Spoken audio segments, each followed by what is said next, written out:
साथियों नमस्कार, मैं सुनील कुमार। स्वागत है आप सभी का अपने यूट्यूब चैनल अभिप्रेरणा ई क्लासेज में।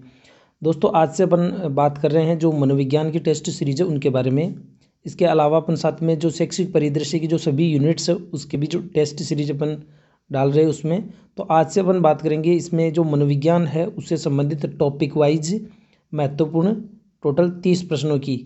इसके अलावा अधिगम का जो है दूसरा जो वीडियो पार्ट है वो भी मैं इसमें लगभग 30 क्वेश्चन और ऐड करूँगा। तो टॉपिक वाइज जो एनसीईआरटी बुक्स पे आधारित है उन क्वेश्चनों की अपन बात करते हैं। तो चलिए शुरुआत करते हैं। अगर आप चैनल पर नए तो प्लीज़ आप चैनल को जरूर सब्सक्राइब कर लें। देखिए पहला क्वेश्चन आपके सामने, पियाजे द्वारा संज्ञानात्मक जो संरचना उसको उल्लेखित करने वाली शब्दावली कौन सी है।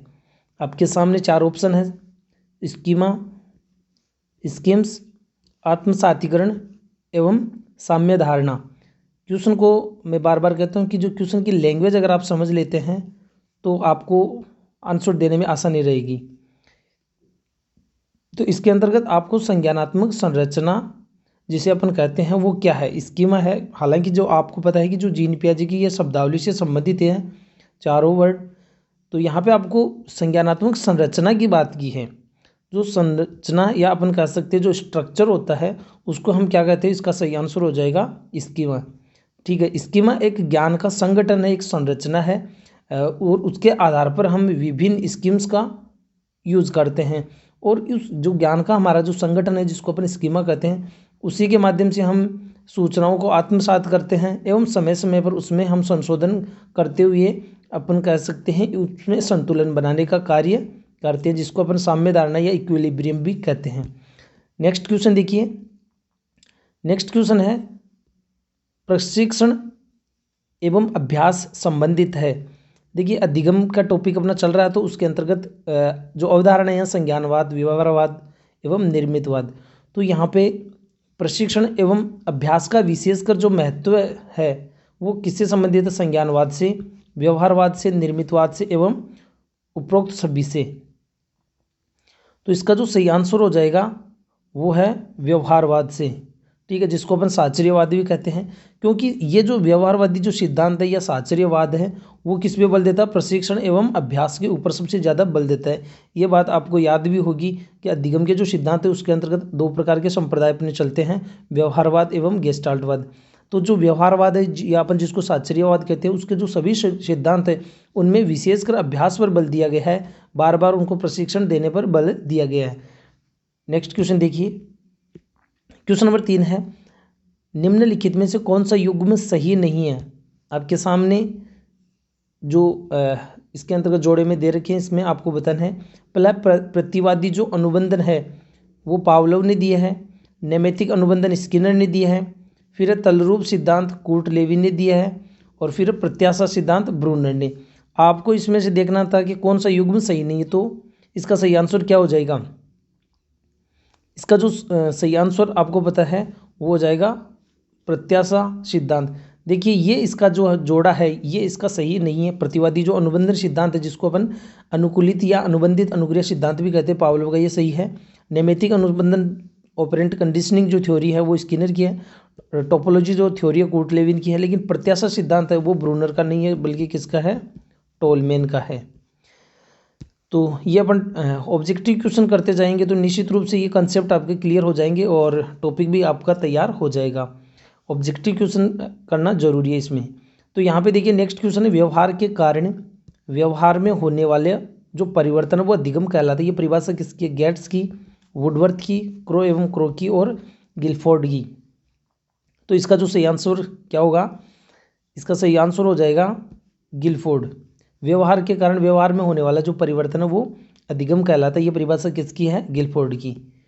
नेक्स्ट क्वेश्चन देखिए, बालक की धारणा का अधिगम पर प्रभाव पड़ता है। बालक की धारणा का अधिगम पर प्रभाव पड़ता है। थार्डाई का यह कौन सा नियम है, आपको बताना। इसका सही आंसर कौन सा होगा। आपके सामने ऑप्शन है साहचर्य का नियम, प्रभाव का नियम, अभिवृत्ति का नियम और आत्मसातीकरण का नियम।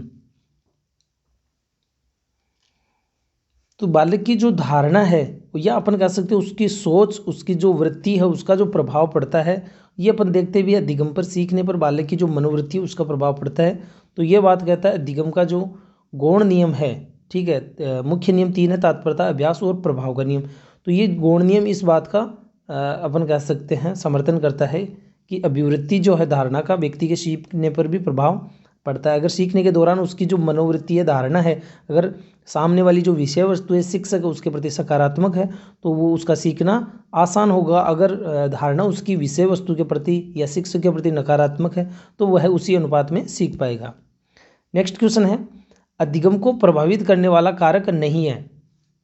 अधिगम को प्रभावित करने वाला कौन सा कारक नहीं है? परिपक्वता, थकान, अभिक्षमता और शारीरिक गठन।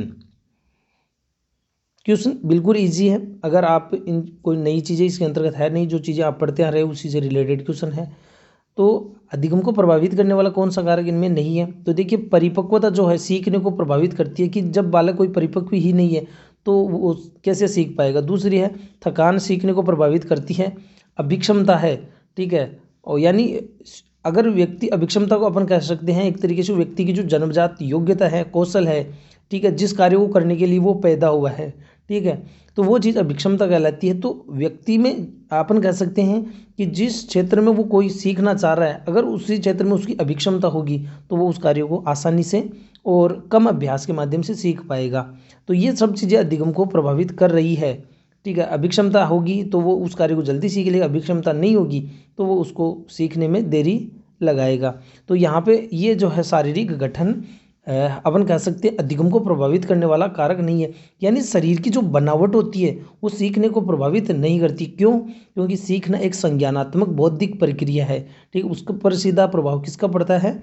उसकी जो अपन कह सकते हैं उसकी बुद्धि का प्रभाव पड़ता है, उसकी सोच का प्रभाव पड़ता है, उसकी परिपक्वता का पड़ता है, ठीक है। यहाँ पे शारीरिक गठन और परिपक्वता अलग अलग है। परिपक्वता क्या होती है कि जिस स्तर का हम उसको सिखा रहे हैं उसका उम्र होना जरूरी है, उस स्तर का वो बालक होना जरूरी है, ये चीज़ परिपक्वता है। लेकिन उसके शारीरिक गठन कैसा है, वो लंबा है, बौना है, काला है, गोरा है, इसका उसके सीखने पर कोई प्रभाव नहीं पड़ता है। तो इसमें ये जो ये इसको प्रभावित नहीं करता है। दोस्तों, अगर आप चैनल पर नहीं तो प्लीज़ आप चैनल को जरूर सब्सक्राइब करें। टॉपिक वाइज अपन बात करेंगे इसके अंतर्गत, उसके बाद मिक्स में क्वेश्चन बात करेंगे। लगभग 5-7 दिन के बाद 15 दिन जो सीरीज चलेगी उसके अंतर्गत प्रतिदिन अपन शैक्षिक परिदृश्य के जो मिक्स में क्वेश्चन टोटल और प्रतिदिन 50 क्वेश्चन, और इसके अंतर्गत शिक्षा मनोविज्ञान का ये सिलसिला जारी रहेगा। प्रतिदिन अपन टॉपिक वाइज क्वेश्चन सोल्व करते जाएंगे, ठीक है। और NCERT बुक्स के आधार पर ये क्वेश्चन है जिसमें आपको कोई किसी प्रकार का डाउट नहीं रहेगा। नेक्स्ट क्वेश्चन है, वह उद्दीपक जो प्राणी में बिना प्रशिक्षण के ही अनुक्रिया उत्पन्न करे कहलाता है। वह उद्दीपक जो प्राणी में बिना प्रशिक्षण के ही अनुक्रिया, ऐसा वो उद्दीपक जो प्राणी में बिना प्रशिक्षण के ही अनुक्रिया उत्पन्न कर दे, वो कौन सा उद्दीपक होता है? स्वाभाविक उद्दीपक, अनुबंधित उद्दीपक, अनानुबंधित अनुक्रिया और अनुकूलित अनुक्रिया। इसका सही आंसर क्या होगा? इसका सही आंसर हो जाएगा स्वाभाविक उद्दीपक होता है। और स्वाभाविक उद्दीपक क्या होता है?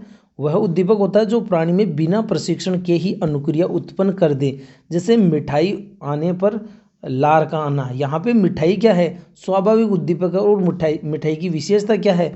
बिना प्रशिक्षण के ही प्राणी में वह उसके प्रति अनुक्रिया कर देता है। या अपन यूँ कहें, जैसे मान लीजिए किसी बालक को कांटा चुभ गया है, ठीक है, तो वो उसकी जो प्रतिक्रिया होती है, पैर को पीछे खींचना या रोना है, वो उसकी एक स्वाभाविक प्रतिक्रिया है। लेकिन वो जो चीज़ है उसका चुभना, वो चीज़ क्या है? स्वाभाविक उद्दीपक। धमाका होता है तो बालक डरता है, तो वो धमाका क्या उसके लिए एक स्वाभाविक उद्दीपक है। और उसके प्रति डरना क्या है? उसके प्रति डरना क्या हो जाएगा? स्वाभाविक अनुक्रिया हो जाएगी। तो ये इसका आंसर हो गया। नेक्स्ट क्वेश्चन देखिए, निम्न में से कौन सा छात्र से संबंधित व्यक्तिगत कारक नहीं है? परिपक्वता, अभिवृत्ति, रुचि और प्रस्तुतिकरण। तो इसके अंतर्गत छात्र से संबंधित व्यक्तिगत कारक इनमें कौन सा नहीं है? परिपक्वता उससे संबंधित व्यक्तिगत कारक है, अभिवृत्ति उसकी व्यक्तिगत है, रुचि उसकी अभिवृत्ति है, लेकिन प्रस्तुतिकरण यहाँ पे नहीं होगा। तो इसका सही आंसर क्या हो जाएगा? द। नेक्स्ट क्वेश्चन देखिए, निम्न में से कौन सी अधिगम की विशेषता नहीं है? अधिगम विवेकपूर्ण प्रक्रिया है, अधिगम सकारात्मक एवं नकारात्मक दोनों है, अधिगम स्थानांतरण है, अधिगम एवं विकास एक दूसरे का पर्याय है। ये आंसर आपको बताना है। देखते हैं आप क्या बता दें इसका। तो इसका जो सही आंसर हो जाएगा वो है अधिगम एवं विकास एक दूसरे के पर्याय नहीं है। देखिए अधिगम जो है वास्तव में क्या है, एक विवेकपूर्ण प्रक्रिया है, एक संज्ञानात्मक प्रक्रिया है। और अधिगम सकारात्मक भी होता है सीखना, और उसका नकारात्मक भी होना है। और हम जो चीज़ें सीख लेते हैं आवश्यकता पड़ने पर हम कुछ उसको स्थानांतरण भी कर सकते हैं। कहने का मतलब है कि उनका अधिगम अंतरण भी कर सकते हैं। दूसरी परिस्थितियों में हम सीखी हुई चीज़ों को, अनुभवों को काम में भी ले सकते हैं। लेकिन यहाँ पे जो अधिगम विकास एक दूसरे का पर्याय है, इस अर्थ को समझिए। हालांकि पढ़ने में आपको लगता है कि ये तो गलत हो नहीं सकता। देखिए अधिगम होगा तो विकास होगा, ये अगर बात ये कर एक दूसरे का अगर पर्याय होगा तो सीधी सी बात है अधिगम होगा तो हमेशा ही व्यक्ति का विकास होगा। लेकिन मैं आपको ये कहता हूँ कि मान लीजिए किसी व्यक्ति ने नकारात्मक अधिगम कर लिया है, ठीक है, तो क्या उसका विकास होगा? विकास नहीं होगा। तो इसका मतलब हम समझते हैं अधिगम विकास हमेशा एक दूसरे का पर्याय नहीं होता है। अगर वो सकारात्मक अधिगम होगा तो ऐसी स्थिति में विकास हो सकता है। तो इसका सही आंसर हो जाएगा द। नेक्स्ट क्वेश्चन है, सीखे हुए विषय का बार बार दोहराना उद्दीपन अनुक्रिया के संबंध को मजबूत बनाता है। यह थांडाई के किस नियम के अंतर्गत आता है? ठीक है, बार बार दोहराना उद्दीपन अनुक्रिया संबंध को मजबूत बनाता है, ये किस नियम से संबंधित आपको पूछा गया है? बहुप्रतिक्रिया का नियम है ये, समावेशन का नियम, अभ्यास का नियम और साहचर्य का नियम। तो इसका सही आंसर आप सबको पता है, अभ्यास का नियम है। इसके अंतर्गत की आप ध्यान रखना, जो रीट 2018 थी जिसके अंतर्गत क्वेश्चन आया था कि अभ्यास का नियम, जिसको अपन परिश्रम का नियम भी कहते हैं, इसके दो नियम और है, उपयोग का नियम और अनुपयोग का नियम। दोनों नियम क्या कहते हैं कि जिन चीज़ों का हम अभ्यास करते रहते हैं तो वो चीज़ें हमारे उपयोग में बनी रहती है, हमारी स्मृति में, और जिन चीज़ों का अभ्यास नहीं होती हैं वो चीज़ें हमारी विस्मृत हो जाती है, ठीक है, वो हमारे लिए अनुपयोगी हो जाती हैं। तो इसमें स हो गया। नेक्स्ट क्वेश्चन देखिए, अधिगम का कौन सा सिद्धांत साहचर्यवाद के अंतर्गत आता है? साहचर्यवाद के अंतर्गत आप शायद भूल गए होंगे जीके वगैरह शैक्षिक परिदृश्य को पार्ट को तैयार करते हुए कि कौन कौन से सिद्धांत किसके अंतर्गत आते हैं। तो ये चीज़ आपको पता होना जरूरी है, क्योंकि 10 क्वेश्चन है तो 20 नंबर का मैटर है जो आपके लिए काफ़ी महत्वपूर्ण साबित होगा। तो इसके अंतर्गत तलरूप सिद्धांत आपके सामने ऑप्शन है, और प्रतिस्थापन सिद्धांत, सामाजिक अधिगम सिद्धांत और अनुभवजन्य सिद्धांत। तो इसका जो सही आंसर क्या होगा, इसका सही आंसर हो जाएगा प्रतिस्थापन जो है सिद्धांत एडविन गुथरी का, वो व्यवहारवादी यानी साहचर्यवादी सिद्धांतों के अंतर्गत आता है। बाकी तलरूप जो सिद्धांत है कूटलेविन का, अल्बर्ट बांडुरा का सामाजिक अधिगम सिद्धांत और कार्ल रोजर्स का अनुभवजन्य सिद्धांत, ये सब संज्ञानवादी सिद्धांतों के अंतर्गत आते हैं। नेक्स्ट क्वेश्चन है आपके सामने, अभ्यास की कमी की वजह से उद्दीपक पुनर्बलन होने की संभावना है या विभेदन की संभावना बढ़ती है, अवरोध की संभावना बढ़ती है या सामान्यीकरण की संभावना बढ़ती है? ये आंसर आपको बताना है। एनसीईआरटी बुक्स पे आधारित ये टेस्ट सीरीज है। देखते हैं आपके कितने नंबर आते हैं इसमें। अभ्यास की जब कमी होती है, अपन बालक को सिखा रहे हैं या किसी भी प्राणी को सिखा रहे हैं, तो अभ्यास की कमी की वजह से क्या होने की संभावना अधिक रहती है? तो इसका सही आंसर हो जाएगा उद्दीपक सामान्यीकरण की संभावना बढ़ जाती है। इसको एक उदाहरण से समझ लीजिए कि एक छोटा बच्चा है या कोई भी जानवर है, ठीक है, अपन उसको, जैसे एक बच्चा जो है वो दूसरी औरत को देख कर, ठीक है, छोटा बच्चा है, उसको अनुभव की कमी है। किसकी? अनुभव की, अभ्यास की कमी है। इस वजह से वो क्या कर लेता है, जो जैसे उसकी माता जैसी कोई दूसरी औरत भी उसको दिख गई है तो वो उसको क्या है, उसको अपनी माँ समझ लेता है। तो यहाँ पर अभ्यास की कमी जब होगी उस बालक के सामने, तो वैसी स्थिति में उद्दीपक को एक जैसा समान समझने की संभावना उसकी क्या रहती है, अधिक रहती है। तो मेरे हिसाब से ये क्वेश्चन आपका क्लियर हो गया होगा, तो इसमें द हो जाएगा। नेक्स्ट क्वेश्चन देखिए, अनुबंधन के उद्देश्य से स्वाभाविक उद्दीपक के साथ बार बार प्रस्तुत किया जाने वाला उद्दीपक कहलाता है।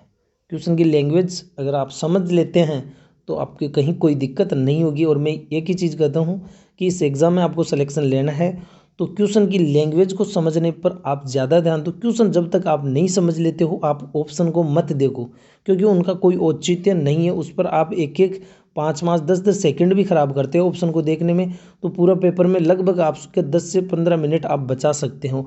आप जितना ज़्यादा हो सके आप क्वेश्चन की लैंग्वेज को समझने की पूरी कोशिश करें, ये आपकी सफलता में एक महत्वपूर्ण बात साबित होगी इसमें। तो अनुबंधन के उद्देश्य से स्वाभाविक उद्दीपक के साथ बार बार प्रस्तुत किया जाने वाला उद्दीपक क्या कहलाता है? भाई देखिए, एक तो उद्दीपक आपके सामने यूसीएस, अभी अपन बात करेंगे, आप बताइए इसमें ऑप्शन क्या? अनानुबंधित उद्दीपक कहेंगे, स्वाभाविक उद्दीपक, अनुबंधित उद्दीपक और अनुबंधित अनुक्रिया। पहली बात तो ये है कि किया जाने वाला उद्दीपक, आपको अगला पूछ रहा है उद्दीपक है, ठीक है, तो आपके सामने 3 ही ऑप्शन पे ध्यान देना है।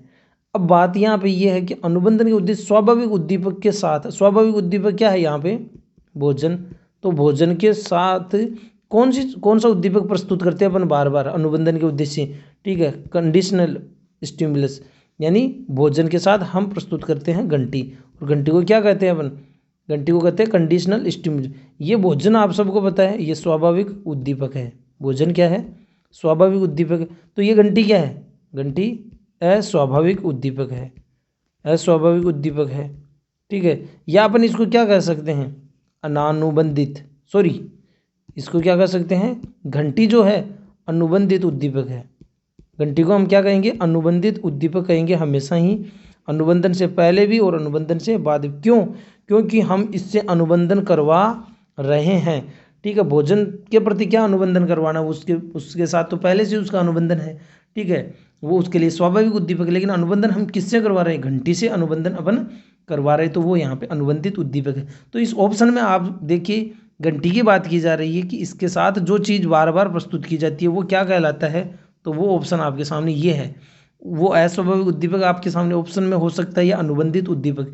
तो यहाँ पे अनुबंधित उद्दीपक आपको देखना है, तो इसका जो सही आंसर हो जाएगा वो क्या है?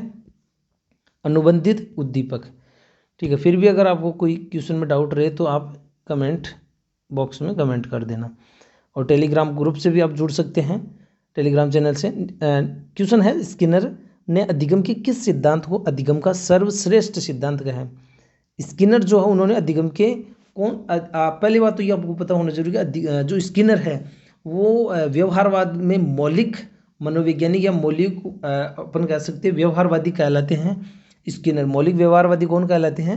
जो स्किनर कहलाते हैं। दूसरी बात ये भी है कि व्यवहारवाद को बढ़ाने में सबसे जो महत्वपूर्ण जो योगदान था वो वाटसन का नहीं था, वो सबसे महत्वपूर्ण योगदान था स्किनर का।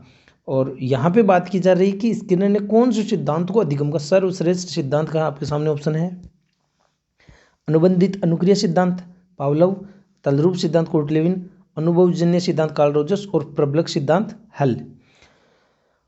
तो इसका जो सही आंसर हो जाएगा क्लार्क हेल का जो प्रबलक सिद्धांत है वो सीखने का सबसे अच्छा सिद्धांत है, और वास्तव में मैं भी इस सिद्धांत को मानता हूँ। क्यों? क्योंकि ये सिद्धांत कहता है कि व्यक्ति को सिखाने वाला कोई नहीं है। व्यक्ति को जब आवश्यकता होती है तो उस आवश्यकता की पूर्ति करने के लिए प्राणी अधिगम करता है। अगर आवश्यकता नहीं होगी तो कोई व्यक्ति नहीं सीखता। कितनी बड़ी कोचिंग संस्थान हो, कितना कोई सा भी यूट्यूब चैनल हो, कोई भी चीज़ हो, अगर आपको आवश्यकता होगी तो आप वहाँ तक पहुँचेंगे, और वो चीज़ आप सीखने के लिए आपकी इच्छा शक्ति बढ़ेगी, आप तत्पर होगी। और अगर आवश्यकता नहीं होगी तो आप कितने बड़े कोचिंग संस्थान में कोई कितना अच्छा पढ़ाने वाला हो, वो चीज़ें आप नहीं समझ सकते। तो इसका हो जाएगा क्वेश्चन नंबर जो 14 है नेक्स्ट इसमें तय। नेक्स्ट क्वेश्चन आपके सामने, कौन सा कथन सत्य नहीं है? क्रिया प्रसूत अनुक्रिया अनैच्छिक होती है। क्रिया प्रसूत अनुक्रिया अनैच्छिक होती है। यूसीएस के प्रति एक चीज़ हमेशा ध्यान रखिए, यूसीएस और सीएस क्या होता है, इसको माइंड में आप बैठा लो कि यूसीएस भोजन है और सीएस क्या है? घंटी है। तो भोजन के प्रति होने वाली अनुक्रिया जब घंटी के प्रति होने लग जाए तो इसका मतलब अनुबंधन हो गया है। क्या ये कथन सही है? फिर पावलोव ने सीखने का आधार अनुबंधन को बताया। पावलोव ने सीखने का आधार किसको कहा? अनुबंधन को बताया। और द यहाँ पे अव्यक्त सीखना पुनर्बलन की अनुपस्थिति में भी होता है। बड़ा ही टेक्निकल क्वेश्चन आपके सामने, इनमें कौन सा कथन सत्य नहीं है? तो इसके अंतर्गत हो जाएगा क्रिया प्रसूत अनुक्रिया अनैच्छिक होती है, ये कथन यहाँ पे गलत है। क्रिया प्रसूत अनुक्रिया क्या होती है? ऐच्छिक होती है। अब बाकी के कथन को समझिए। देखिए यहाँ पे ये क्या कह रहे हैं कि यूसीएस जो है अनकंडीशनल स्टिमुलस भोजन के प्रति होने वाली अनुक्रिया भोजन के प्रति जो अनुक्रिया होती है जब घंटी के प्रति होने लग जाए तो इसका मतलब है अनुबंधन हो गया। और अनुबंधन है क्या वास्तव में? अनुबंधन किस लिए करवाया जाता है, किसके माध्यम से करवाया जाता है? भोजन के साथ बार बार घंटी को प्रस्तुत करवाया जाता है ताकि भोजन के प्रति जो अनुक्रिया की जा रही है वो एक समय के बाद में किसके प्रति करने लग जाए? घंटी के प्रति करने लग जाए, तो वो अनुबंधन हो जाएगा। पावलोव ने सीखने का आधार अनुबंधन को कहा है। जैसे अनुबंधन हो जाता है, व्यवहारवादी मानते कि उसने अधिगम कर लिया है, लेकिन यहाँ अनुबंधन होना क्या है? जब भोजन के प्रति होने वाली जो जितनी मात्रा में ऊर्जा है, ठीक है, वो उतनी मात्रा में अस्वाभाविक या अनुबंधित उद्दीपक है या घंटी है उसके प्रति, कंडीशनल स्टिमुलस के प्रति करने लग जाए। और यहाँ पे जो अंतिम जो ऑप्शन अव्यक्त सीखना, जो टोलमैन का जो सिद्धांत है, अव्यक्त सिद्धांत पुनर्बलन की अनुपस्थिति में भी होता है। तो टोलमैन और गुथ्री ये दो ऐसे मनोवैज्ञानिक है जिन्होंने सीखने में पुनर्बलन को महत्वपूर्ण नहीं माना। नेक्स्ट देखिए, क्वेश्चन नंबर 16 है, अधिगम सोपानिकी किसने प्रतिपादित की? अधिगम सोपानिकी किसने प्रतिपादित की? आपके सामने ऑप्शन है ब्रूनर, मैस्लो, रॉबर्ट गेने और एडविन गुथ्री। तो इसका जो सही आंसर है वो हो जाएगा रॉबर्ट गेने, जिन्होंने अपनी जो बुक थी कंडीशंस ऑफ लर्निंग अधिगम की शर्तें, उसके अंतर्गत इन्होंने अधिगम के जो सोपान प्रस्तुत किए थे जिसमें उन्होंने 8 प्रकार बताए थे। व्यवहारवादी के पश्चात नेक्स्ट क्वेश्चन है, व्यवहारवादी के पश्चात नकारात्मक पुनर्बलन का बारंबारता पर क्या प्रभाव पड़ता है? कंसेप्ट को समझने के लिए आपको इस टाइप के क्वेश्चन चाहिए। जब कंसेप्ट क्लियर नहीं होते हैं तो कुछ चीज़ें ऑब्जेक्टिव इस टाइप के क्वेश्चन के माध्यम से हो जाती है। तो ये चीज़ अगर आप रेगुलर वीडियो देखोगे तो बहुत कुछ आप इन चीज़ों से सीखोगे और आपको निश्चित रूप से लगेगा कि हाँ, हमारे लिए काफ़ी वास्तव में अच्छी मेहनत हुई है। तो व्यवहार के बाद में जो नकारात्मक पुनर्बलन है उसका बारंबारता पर क्या प्रभाव पड़ता है, यानी पुनर्बलन देने के बाद में क्या वो अनुक्रिया दोबारा करेगा नहीं करेगा, ये सब चीज़ों के बारे में आपको पूछा जा रहा है। तो व्यवहार के बाद में अगर नकारात्मक पुनर्बलन दिया जाता है तो अनुक्रिया बढ़ती है, अनुक्रिया घटती है, अनुक्रिया शून्य रहती है, कभी घटती है और कभी बढ़ती है। तो इसका आंसर भी शायद बहुत कम स्टूडेंट दे पाएंगे। व्यवहार के पश्चात अगर नकारात्मक पुनर्बलन दिया जाता है तो मैं इसका जो सही आंसर बताता हूँ वो होगा अनुक्रिया बढ़ती है। हो सकता है आप में से कईयों ने किया होगा अनुक्रिया घटती है।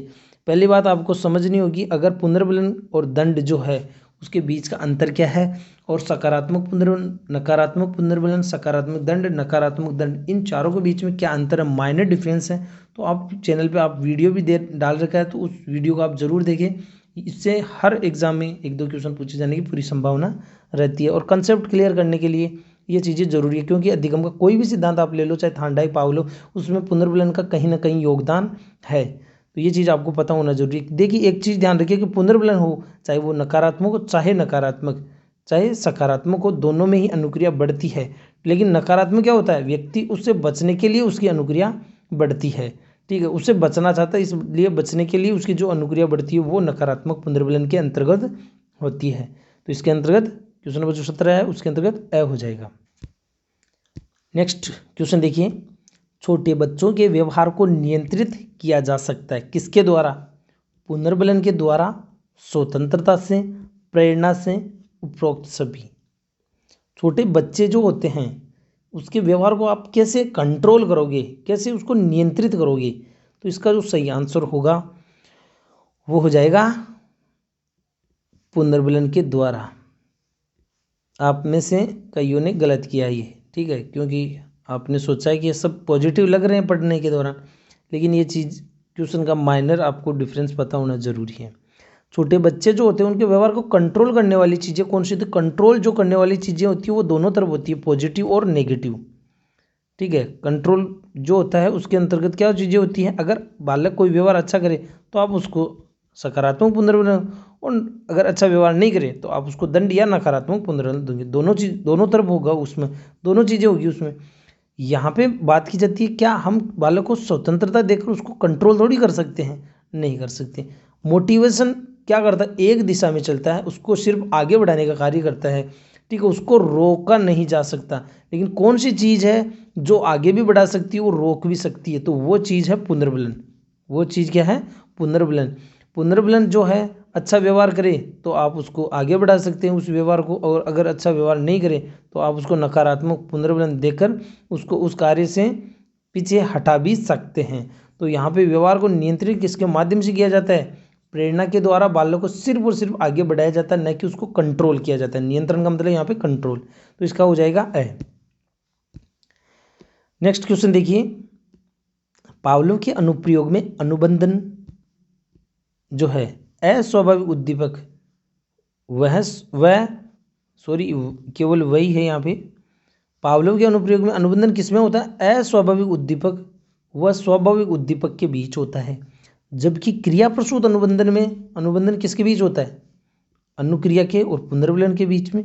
वह पुनर्विलन और अनुक्रिया के बीच, सह अनुक्रिया एवं अनुक्रिया के बीच, और द उद्दीपक उद्दीपक के बीच। इसका जो सही आंसर होगा वो होगा अ। इसमें जो अनुबंधन होता है किसके बीच में? तो पहले प्राणी अनुक्रिया करता है। यहाँ पे आपको किसको पूछा है? क्रिया प्रसूत। पहले अनुक्रिया करता है और उसके बाद में पुनर्बलन जो मिलता है, इन दोनों के बीच के अंतर्गत उसमें अनुबंधन होता है। ठीक है, सही अनुक्रिया होते ही उसमें पुनर्बलन हो जाएगा, तो इन दोनों के बीच में वो अनुबंधन हो जाएगा। नेक्स्ट क्वेश्चन देखिए, अनुबंधन को प्रभावित करने वाला कारक नहीं है। कौन सा कारक है जो अनुबंधन को प्रभावित नहीं करता है? स्वास्थ्य क्या अनुबंधन को प्रभावित नहीं करता है? अभ्यास, वातावरण, उपरोक्त सभी। तो इसका सही आंसर हो जाएगा अनुबंधन को प्रभावित करने वाला कारक नहीं है। तो सॉरी, यहाँ पे अनुबंधन को प्रभावित करने वाला कारक हो जाएगा इसके अंदर। अनुबंधन को प्रभावित करने वाला कारक कौन कौन सा है? स्वास्थ्य भी अनुबंधन को प्रभावित करता है। अगर मान लीजिए पावलोव के प्रयोग में जो कुत्ता अगर मान लीजिए उसको सुनाई नहीं देता है, ठीक है, मान लीजिए उसका स्वास्थ्य ठीक नहीं, तो वैसी स्थिति में भी अनुबंधन प्रभावित होता है। ठीक है, अभ्यास अगर उसको पर्याप्त रूप से नहीं मिलेगा तो भी अनुबंधन प्रभावित होगा, और वातावरण अच्छा नहीं है, संतुलित नहीं है या शोरगुल है, तो वैसी स्थिति में अनुबंधन प्रभावित करता है। तो यहाँ पे अनुबंधन को ये सभी चीज़ें प्रभावित करती हैं। नेक्स्ट क्वेश्चन देखिए, ब्रूनर के अनुसार सबसे पहले किस विधि के तहत बालक बाहरी वातावरण से संबंध स्थापित करता है? ब्रूनर के अनुसार सबसे पहले किस विधि के तहत? सबसे पहले आपको ये पता होना जरूरी है कि जो ब्रूनर है उन्होंने जैसे संज्ञानात्मक विकास का जो सिद्धांत है जीन पियाजे, उन्होंने बालक का जो विकास है संज्ञानात्मक विकास अवस्थाओं में माना। ठीक वैसे ब्रूनर ने भी संज्ञानात्मक विकास को 3 अवस्थाओं में बांटा था। उन्होंने पहली जो अवस्था है वो कौन सी है? सक्रियता विधि। ठीक है, दूसरी जो विधि है प्रतिमा विधि, और तीसरी है सांकेतिक विधि। समझिए इसको, सक्रियता विधि, प्रतिमा विधि और सांकेतिक। क्रम भी आपको एग्जाम में पूछा जा सकता है, इनएक्टिव, आइकॉनिक मोड और symbolic. Inactive, iconic and symbolic. यहाँ पे देखिए सबसे पहले किस विधि के तहत बालक बाहरी वातावरण से संबंध स्थापित, तो सबसे पहले जो है वो हो जाएगा इसके अंतर्गत 1 नंबर। क्रम आपको पता है तो आपका ये क्वेश्चन वैसे भी सही हो सकता था। तो सक्रियता जो विधि है, इनएक्टिव मोड, आइकॉनिक मोड और सिंबॉलिक मोड, सक्रियता विधि, इसके अंतर्गत जैसे जीन पियाजे का जो संवेदीपेशी अवस्था है उसमें बालक क्या होता है? सक्रिय रहते हुए क्रियाएं करते हुए वो अपन कह सकते हैं ज्ञान का निर्माण करता है। ठीक है, तो यहाँ पे भी वही बात है, ब्रूनर ने क्या कहा है कि बालक सक्रिय रहते हुए ज्ञान का निर्माण करता है। अगली जो अवस्था है, जो दूसरी जो अवस्था, वहाँ पे बालक प्रतिमा विकसित करके ज्ञान का निर्माण करता है, अपनी बातों को प्रस्तुत करता है। और तीसरी जो है वो सांकेतिक विधि, जिसके अंतर्गत बालक भाषा के माध्यम से बातों को समझता है, भाषा के माध्यम से ही अपनी बात को लोगों तक रखता है।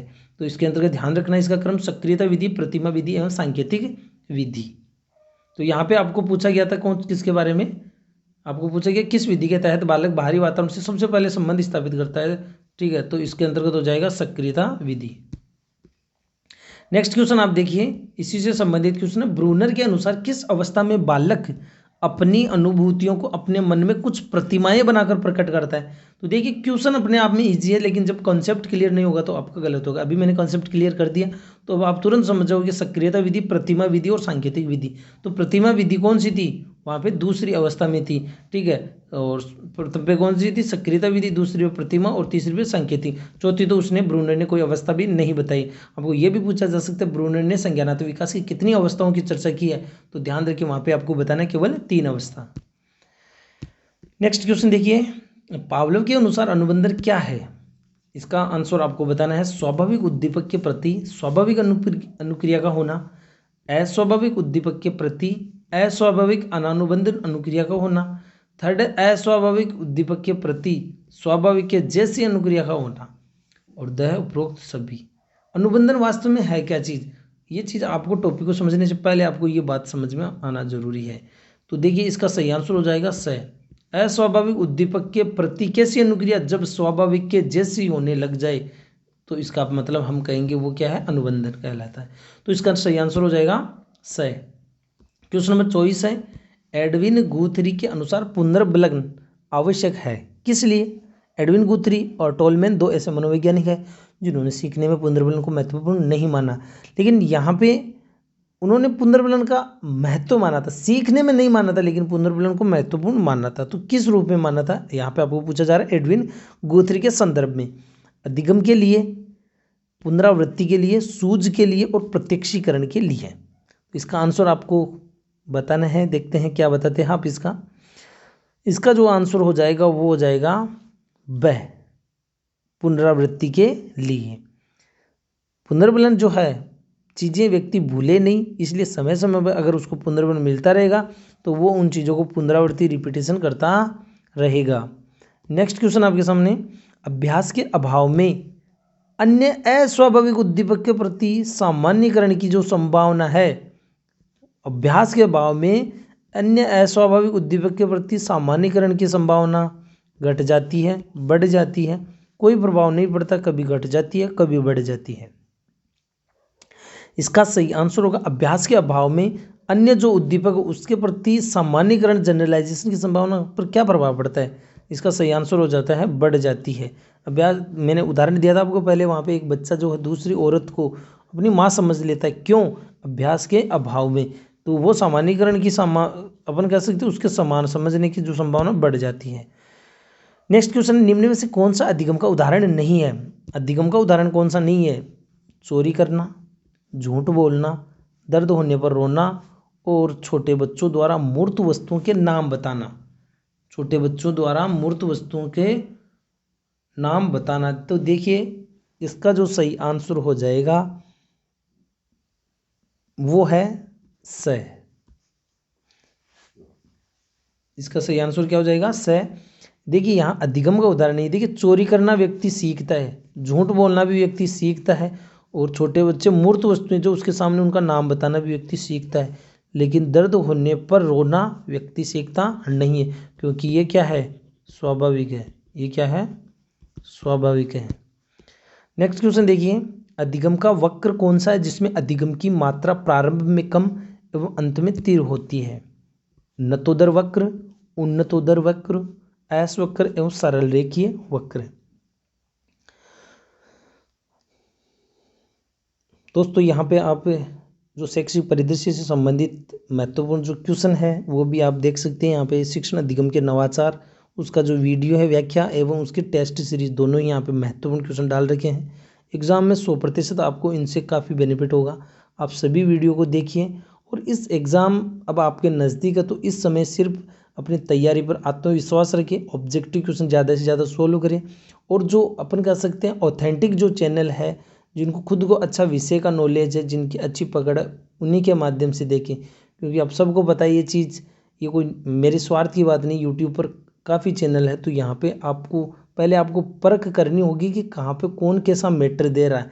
हर कोई आपको सोल्व करवा रहा है, आप कर रहे हैं, तो इसमें आपका समय व्यतीत हो रहा है, और आपका जो कीमती समय है उसको आपको बचाना भी ज़रूरी है। और अपन सोल्व कर रहे हैं, 20 क्वेश्चन करवा रहे हैं, 1 घंटे तक लेकर बैठ गए, डायलॉग बाजी चल रही है, तो उसका कोई औचित्य नहीं है। 30 क्वेश्चन अपन करवा रहे हैं तो लगभग 30-35 मिनट में वो होना जरूरी है।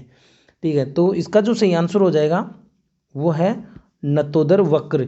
नतोदर वक्र में क्या होता है, जैसे जनरली अपन गलती करते हैं, ठीक है, जिसमें अधिगम की मात्रा प्रारंभ में कम एवं बाद में उसमें अधिगम की जो है तीव्र होता है। तो ये जो होता है वो होता है, अपन कह सकते हैं उसको धनात्मक, और धनात्मक को हम क्या कहते हैं, नतोदर। धनात्मक को अपन क्या कहते हैं, नतोदर कहते हैं। कई जगह ये चीज़ें गलत भी बढ़ा रखी है, इसको धनात्मक बता रखा है, तो ये गलत है, ध्यान रखिए। ठीक है, ऋणात्मक जो होता है ना उसको अपन कहते हैं उन्नतोदर, ये उल्टा है, पढ़ने में अपन को लगता है लेकिन ये थोड़ा उल्टा है। तो ध्यान रखिए, जो धनात्मक है वो उन्नतोदर और ऋणात्मक वो उन्नतोदर। तो इसका सही आंसर मैंने बता दिया आपको, इसका सही आंसर हो जाएगा ए। और नेक्स्ट क्वेश्चन नंबर 28, प्रयोग में खरगोश को बिजली का आघात दिया गया। कोई भी प्रयोग समझ लीजिए, चाहे वो पावलोव का अनुबंधन की तरह प्रयोग है, उसमें खरगोश को बिजली का आघात दिया गया जिससे वह दीवार फांद कर भाग गया। ठीक है, क्या हुआ, उससे वह दीवार फांद कर भाग गया।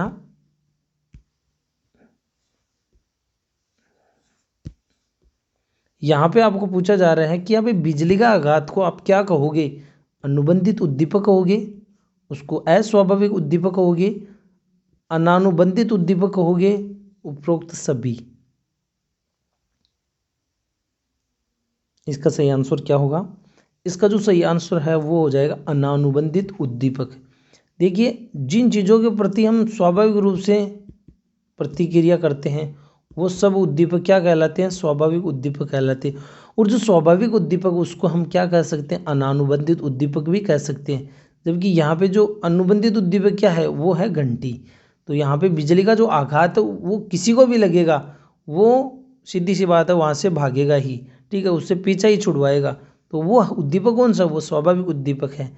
और जो स्वाभाविक उद्दीपक होते हैं उनके प्रति जो प्राणी की अनुक्रिया होती है वो सभी लोगों की समान होती है, क्योंकि वो चीज़ें क्या है, स्वाभाविक है। नेक्स्ट क्वेश्चन देखिए, क्वेश्चन नंबर 29, पुनर्विलन के बारे में कौन सा कथन गलत है। पुनर्विलन के विलंबन का निष्पादन पर प्रभाव नहीं पड़ता।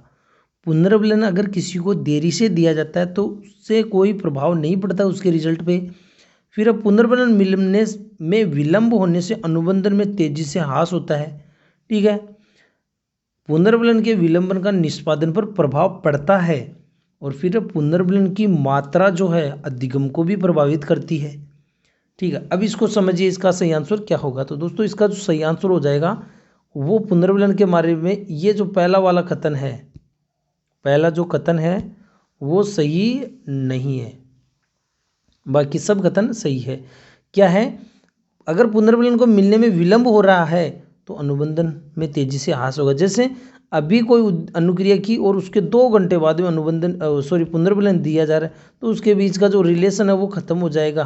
ठीक है, या अपन कह सकते हैं वो उतना ज़्यादा प्रभावी नहीं रहेगा। जैसे अनुक्रिया की जैसे घंटी बजी, ठीक है, उसके तुरंत बाद में भोजन मिलना जरूरी है। ठीक है, पुनर्विलन के विलंबन का निष्पादन पर प्रभाव पड़ता है, बिल्कुल पड़ता है। और पुनर्विलन की मात्रा जो अधिगम को प्रभावित करती है, पुनर्विलन मान लो बिल्कुल कम मात्रा में दिया जाएगा तो सीधी सी बात है वो उतना ही अधिगम करेगा। और पुनर्विलन एक अपन कह सकते हैं संतुष्टजनक हो, पुनर्विलन कैसा होना चाहिए, संतुष्टजनक हो, तो वो अधिगम को प्रभावित करेगा। और अंतिम क्वेश्चन आज का, स्किनर बॉक्स में चूहे द्वारा अनुक्रिया करने का प्रारंभिक कारण क्या है। आपके सामने ऑप्शन है पुनर्विलन, व आवश्यकता, और समायोजन, और द उद्दीपक। मेरे हिसाब से आप इस क्वेश्चन को भी गलत करोगे। इसका सही आंसर क्या होगा, इसका सही आंसर हो जाएगा आवश्यकता। आपको पता है हालांकि जो स्किनर है वो पुनर्विलन के लिए जाने जाते हैं। ठीक है, लेकिन क्वेश्चन की लैंग्वेज अलग है। यहाँ पे जो चूहा है वो अनुक्रिया क्यों कर रहा है, सबसे पहली बात ये है वो उसको कुछ पुनर्विलन मिला ही नहीं, उसके सामने कोई उद्दीपक है ही नहीं। सबसे पहले है कि उसको आवश्यकता थी, इसलिए उसने अनुक्रिया करना प्रारंभ किया। और अनुक्रिया करने के बाद में उसको पुनर्विलन मिला, और वो पुनर्विलन क्या है, उसको दोबारा अनुक्रिया करने की संभावना को बढ़ा रहा है। लेकिन यहाँ पे मैंने आपको सिर्फ इतना ही पूछा है कि चूहे द्वारा अनुक्रिया करने का पहला कारण क्या है, तो प्रारंभिक कारण यहाँ पे क्या है, उसकी आवश्यकता। तो क्वेश्चन को थोड़ा सा हट के सोचना पड़ेगा, देखना पड़ेगा, तब जाके बात बनेगी। तो चैनल पे नए तो प्लीज़ आप चैनल को ज़रूर सब्सक्राइब करें। डेली इस पर लगभग 2-3 वीडियो आपको मिलते रहेंगे और सब कुछ इसमें बढ़िया होगा। धन्यवाद।